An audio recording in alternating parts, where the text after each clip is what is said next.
Noong March 10, alas 3 ng hapon, may isang twin-engine speedboat ang sumadsad sa baybayin ng Sitio Agbarite, Barangay Harrison, sa bayan ng Palawan, Mindoro. Nakita po natin dito ay 43 sako na nag-test ng positive sa initial field testing ng methamphetamine chloride na may purity ng 90+%. Meron silang dalang Starlink modem, hand flares, batteries, at iba pang safety gears. Meron rin silang global satellite cellphone na ginagamit nila. Ang markings niya ay mukhang markings pero hindi positive kung doon nanggaling. Pero ang markings niya ay mukhang manufactured in Vietnam as per markings, but that is not validated. Pero yung mga sako nito ay made in Vietnam. 4 po ang nahuli dito.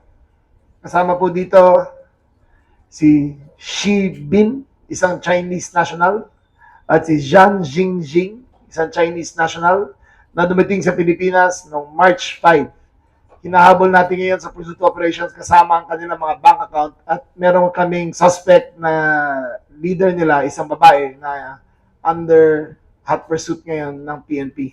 There is almost no manufacturing of shabu in the Philippines. Yung isa nahanap sa Venezuela, pero outside of that, bihirang-bihira manufacturing. Most of it is imported. Kaya sa high seas, kinukuha yan, dumadaan na speedboat. Kung napapansin nyo, lahat ng illegal na uhuli namin in this past year and a half, puro mga Chinese nationals. Pupunta sila dito para maghahabay ng illegal.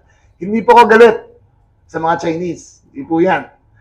Galit po ako sa mga Chinese nationals na kriminal na pupunta dito at nilalapastangan ng mga Pilipino.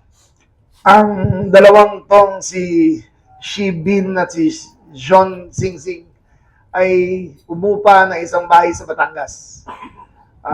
Nag-umpisa yung upa nila, yung babae ang upa noong November 2025. At itong dalawa ay dumating noong March 5 dito. So, we think that they are part of an international drug syndicate. Itong dalawang kasama na Pilipino, sila ay kapitan na ng bangka. But this is a very sophisticated organization. Biro mo nung yung sumasad sila dyan, at tinahabol sila, may mga drones in-employ yung bangkang yan para hanapin kung saan kumalat yung mga drugs na to.